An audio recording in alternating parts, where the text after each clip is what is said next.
नमस्कार, मैं वैष्णव। आप देख रहे हैं प्राइम टीवी। वक्त हो गया है प्राइम उत्तर प्रदेश का। साल 2025-26 का बजट पेश होने के बाद पसमानदा मुस्लिम समाज के राष्ट्रीय अध्यक्ष और पूर्व मंत्री अनीस मंसूरी ने क्या कहा? ये बजट देश के पिछड़े और वंचित तबकों की आशाओं पर खरा नहीं उतरा।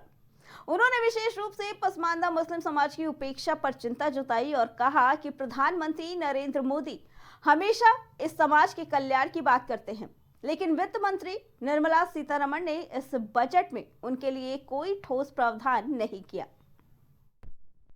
आप हैं अनीस मंसूरी जी, जो कि पूर्व राज्य मंत्री एवं एकमात्र पसमानदा मुस्लिम समाज के संस्थापक और राष्ट्रीय अध्यक्ष, और आपसे ये पूछना चाहते हैं कि 2025-26 पे पसमानदा समाज के लोग और आप की क्या राय है?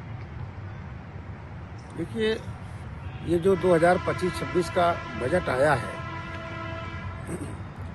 इस बजट में वंचित समाज, दलित, पिछड़े और अल्पसंख्यकों के लिए कोई इस तरह की व्यवस्था नहीं है कि हम इस बजट से बहुत संतुष्ट हों।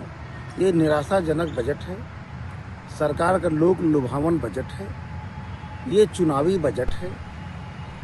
दिल्ली और बिहार के चुनाव देखते हुए चुनावी बजट है। साल 2025-26 का बजट पेश किया गया, जिसमें सरकार द्वारा कई चीजों पर टैक्स हटाया गया और कई चीजों पर कस्टम ड्यूटी भी हटाई गई। वहीं कुछ मामलों पर विपक्ष ने वार किया है। विपक्ष का कहना है कि भाजपा सरकार को गरीब लोगों की कोई चिंता नहीं है।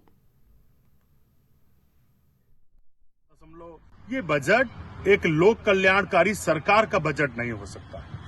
ये बजट देखकर लगता है कि किसी चतुर बनिया ने इस बजट को बनाया है, जिसमें इस देश के गरीबों, आम आदमी, किसानों, महिलाओं, युवाओं के लिए कुछ नहीं है।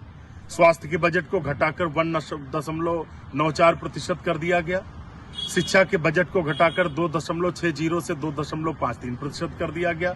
और आधारभूत ढांचा, जो कि इस देश की आबादी ग्रामीण क्षेत्र में बसती है, उसके भी बजट को घटाकर 5.51% से 5.26% कर दिया गया।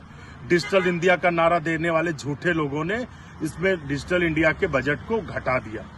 और किनको राहत दी गई है? जो 12 लाख से ऊपर कमा रहे हैं।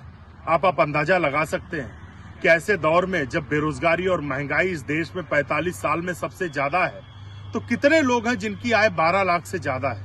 उनको राहत दी जा रही।